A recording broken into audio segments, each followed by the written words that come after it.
Good morning, students. We have already done about the standardization of sodium thiosulfate versus potassium dichromate in our previous experiment. That was sodium thiosulfate versus potassium dichromate in our previous experiment. While potassium dichromate was primary standard and sodium thiosulfate was secondary standard. We have done this experiment with the help of iodometry. Iodometry means we have taken Ki as the source of iodine. Ki will dissociate it into K plus I minus, and this I minus will form I2. That I2 will absorb by sodium thiosulfate for the formation of sodium tetracyanate after completion of reaction. So directly potassium dichromate doesn't react with sodium thiosulfate, but we need to include or incorporate one mediocre in the form of iodine.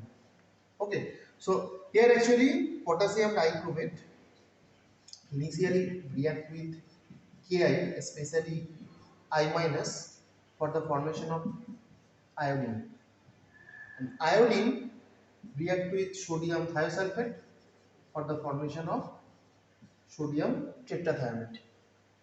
That means this compound. So this was the theme of experiment. In case of iodometry, we need to take some precautions, like once iodine is generated inside the reaction, then we need to keep the total system inside dark because iodine is photosensitive. So we will do this experiment as a one vital thing, that we will use one indicator, that is starch, which is adsorption indicator, one special type of indicator, and particularly we have already quoted that when we will add starch in the course of the reaction, because if you initially add starch, it will absorb some amount of iodine, which is not desirable for our experiment. So we need to add starch once there will be a very light amount of iodine during titration process. Okay, so today's experiment is actually estimation of copper in a sample of copper ore. Okay, today's experiment is actually estimation of copper, estimation of copper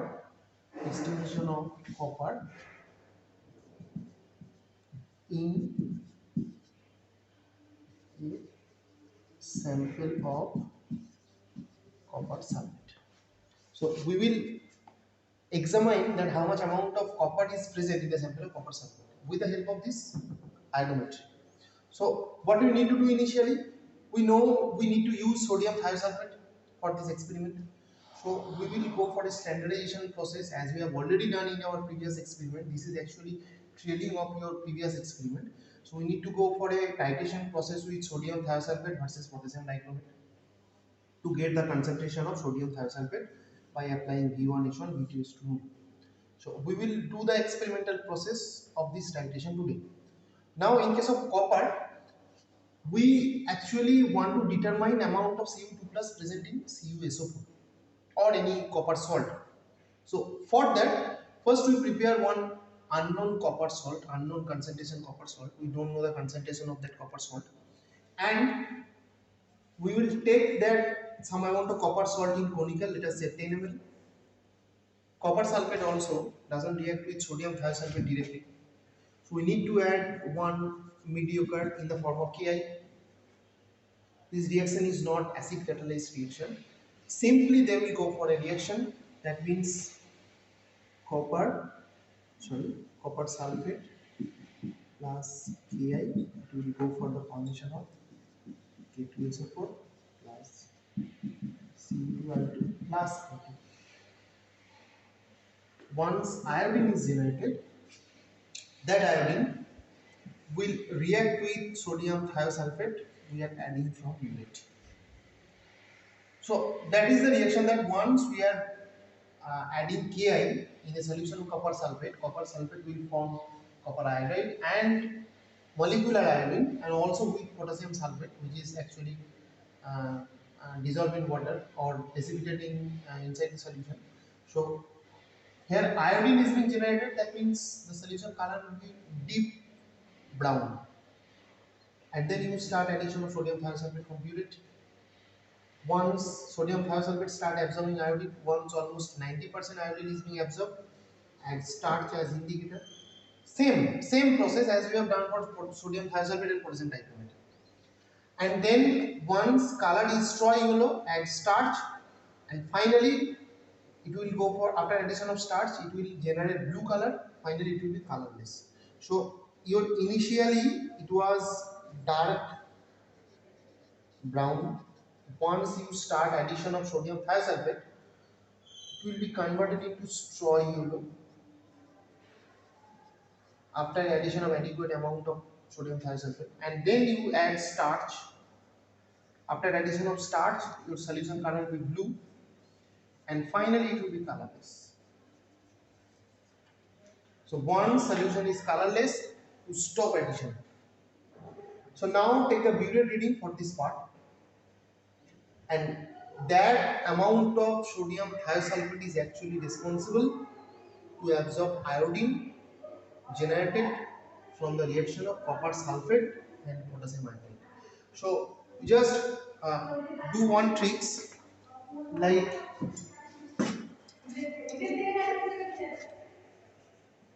we have taken copper sulfate. Copper sulfate doesn't react directly with sodium thiosulfate.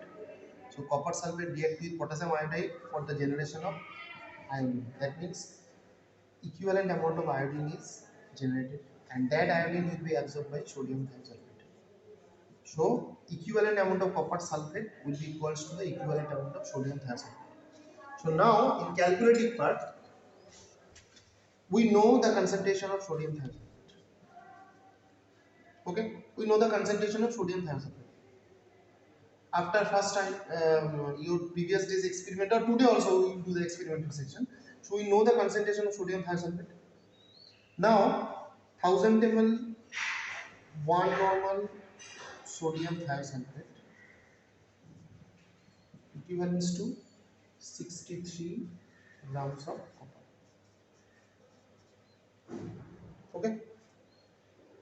Now from your butyrate reading, you write VML, put the concentration of sodium thiosulfate equivalents to how much amount of copper, and then we will do the calculation per liter after completion of your experiment. Okay, so let's start. So first we will fill the butyrate with sodium thiosulfate. Now let us make the volume up to 0. Okay, then take one conical. We will pipette out 10 ml of potassium dichromate.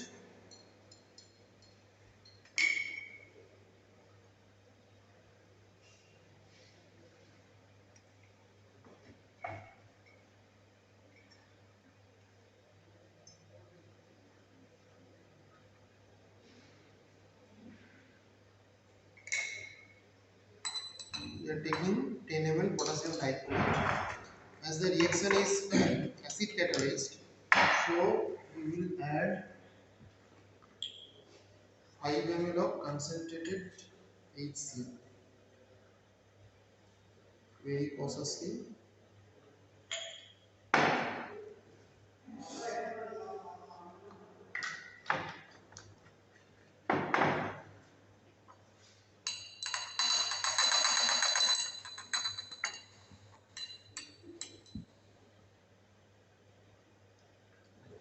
Before that, we will add 10 ml of Ki, because Ki is the only source of iodine here.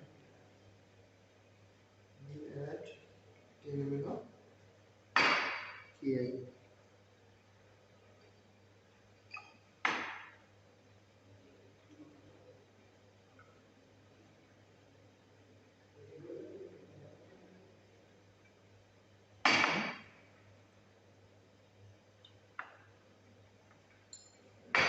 And we will add this acid. Once acid is being added, reaction is already started. You can clearly see iodine is being generated. Now we will keep this container dark, because iodine is photosensitive. So we will keep this container dark for 2 minutes let us check here. Here we are preparing freshly prepared starch by heating, and that starch will be added. Okay. So after 2 minutes, let us take it out. We need to add some water so that iodine will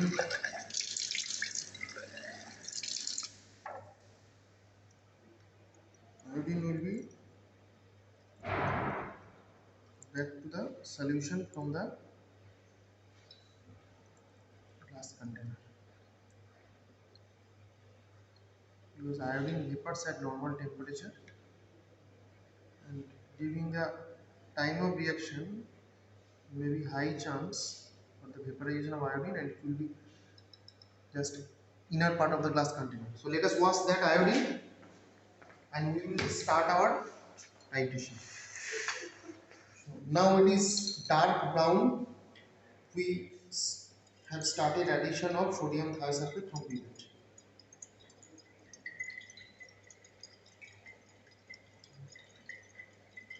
We check the color. Once color start fading, we will add starch. Now it is still brown. We will wait for the color straw yellow.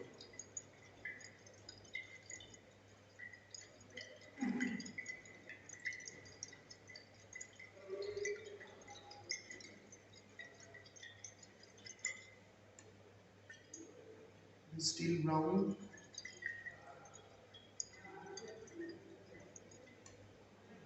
Oh, please straw yellow. Look, this is the color, straw yellow. And at that point of time, we need to add starch, freshly prepared starch. Let us add. Look at the color. Color will be dark blue. This is of dark blue, and continue addition of sodium thiosulfate.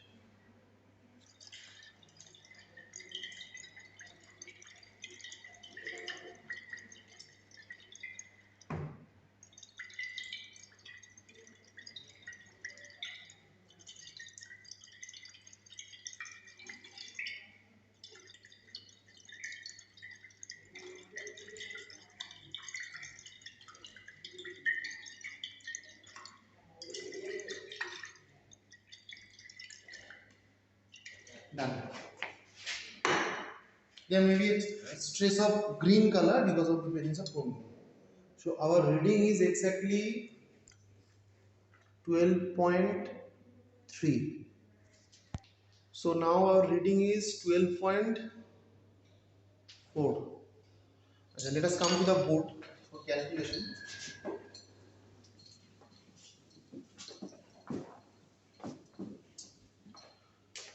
So this is table 1, standardization of sodium thiosulfate versus potassium dichromate. This concentration is given n by 10. Now we will take only a single observations. Here it is volume of dichromate. Picture clear as well. And here it is concentration of dichromate, which is n by 10. And then write unit reading, initial, final, difference, and average. So this is observation number 1. We have taken 10 ml dichromate. Concentration of dichromate is n by 10. Initially our reading was 0. Finally it was 12.4. Difference is 12.4. No need to take any average. So we will do the calculation now by applying V1 into H1 equals to V2 into H2. V1 is 10. H1 is n by 10. V2 is 12.4, and from there we will calculate H2. It will be 1 by 12.4 normal. So you do the calculation in calculator. 1 by 12.4. 1 divided by 12.4.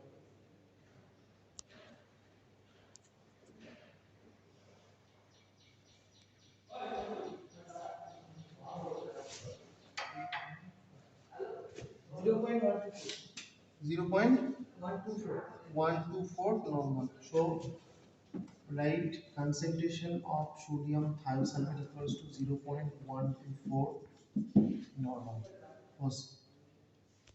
Our next part, that is estimation of copper in a salt of copper sulfate. Okay, first we will pipette out 10 ml of copper solution.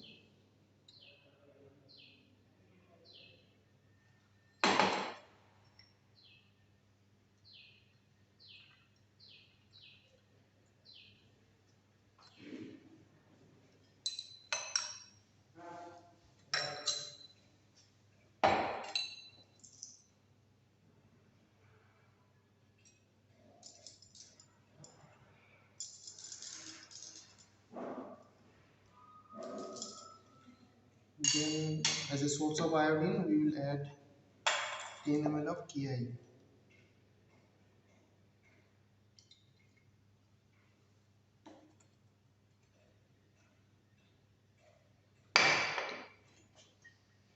Then we start addition of sodium thiosulfate from burette. Our initial reading was 12.4.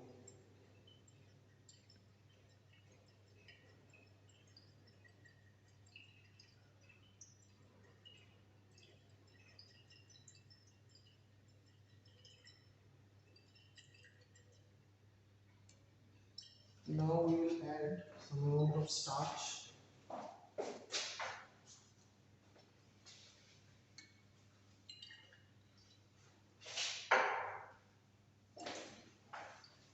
Color become blue and then continue addition.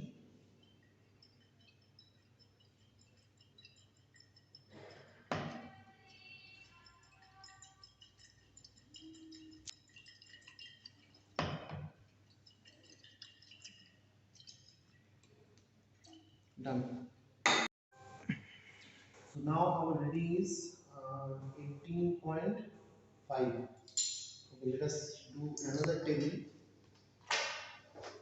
and do the calculation, that is estimation of copper. So number of observations, we have taken only one observations.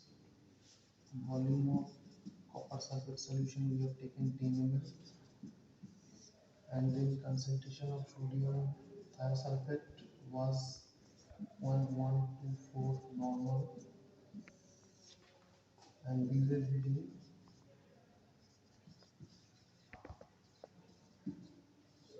it was initially 12.4 and finally it is 18.5 and difference is 3.90. Oh, sorry, difference is 6.1. Good morning. Difference is 6.1. Good morning. So reading difference is 6.1. Now we will do the calculation. 1000 ml 1 normal sodium thiosulfate equivalents to 63 grams of copper.